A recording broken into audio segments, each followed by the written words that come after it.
Vamos a hablar de esto con nuestra siguiente invitada, Emilia González. Ella es directora ejecutiva de Unidos Minnesota, quien además tiene fuertes raíces en la comunidad de inmigrantes. Hola Emilia, muy buenas tardes, gracias por estar con nosotros. Lo primero, ¿cómo está? ¿Cómo se encuentra?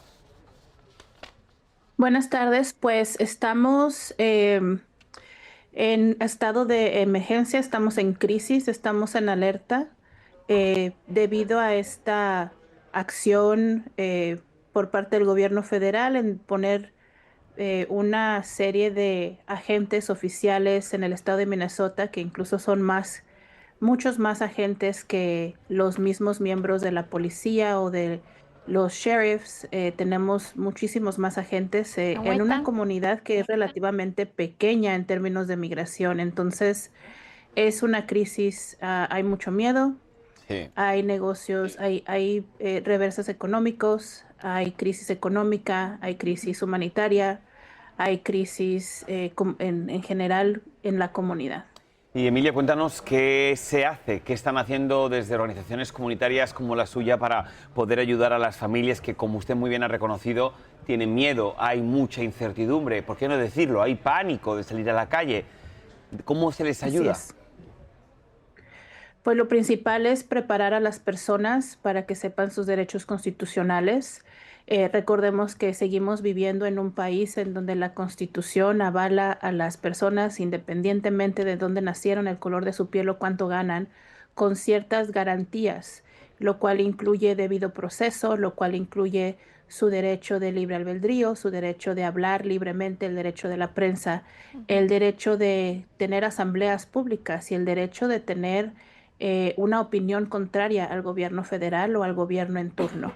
Sí. También hay derecho a hablar con un abogado, derecho a guardar silencio, derecho a su día en frente de la corte, ya sea un juez local o un juez federal.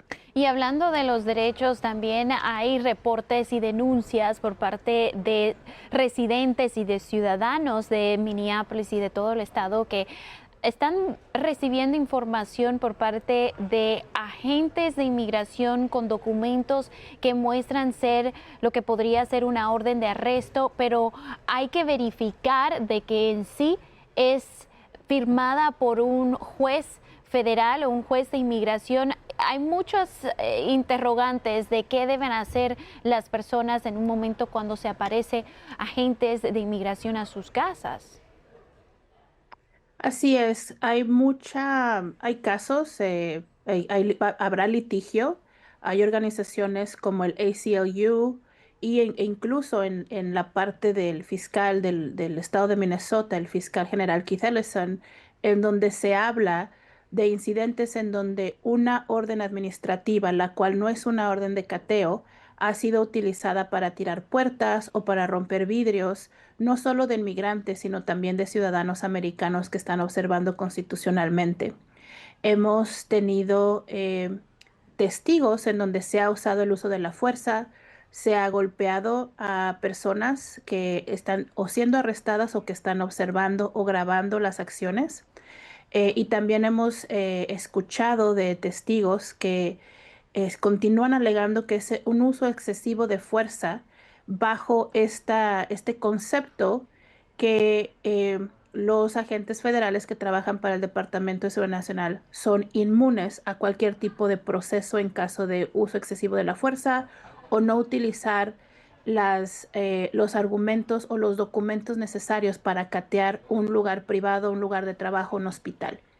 Estamos viendo una fuerza que está observando y canalizando este tipo de arrestos en escuelas, en hospitales, en lugares de fe, en centros comunitarios, en lugares en donde nunca históricamente habíamos visto este tipo de uso del poder federal debido a los acuerdos de buena fe, en donde hay ciertos lugares que se deberían de proteger.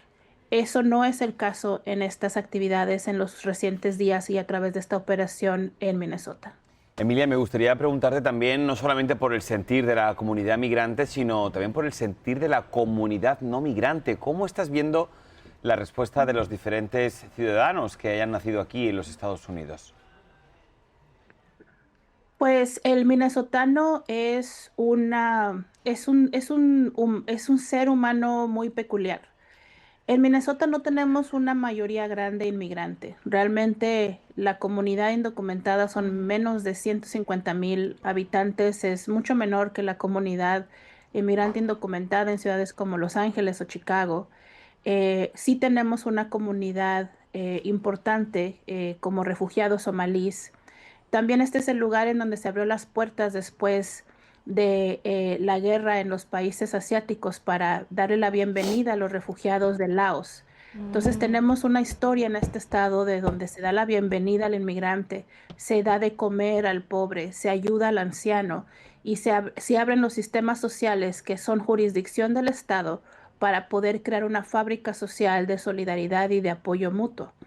Esto es en parte porque los minnesotanos pensamos que somos un blanco de la administración, porque el tipo de gobierno, el tipo de sociedad, el tipo de aspiración a una sociedad multirracial democrática es algo que no va en línea con las aspiraciones del gobierno federal. Hemos visto cómo a nuestros vecinos somalíes se les ha puesto un blanco en la espalda acusándolos de ser personas subhumanas, que no son suficientemente inteligentes, que son sí, fraudulentos, que saquean el dinero.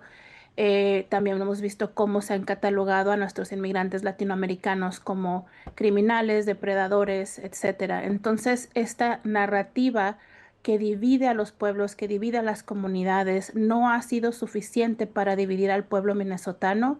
Y entonces lo que vemos en las calles es una masa de solidaridad y de rechazo a esta agenda de deportación masiva. sí, El minnesotano quiere una sociedad multirracial, quiere una sociedad plural, quiere una sociedad democrática. Y lo que vemos claro. en las calles es una expresión de ese ideal. Bueno, muchísimas gracias, Emilia González, directora ejecutiva de Unidos Minnesota, por conectarse con nosotros acá en Al Minuto. Gracias, Muchas gracias por su tiempo. igualmente.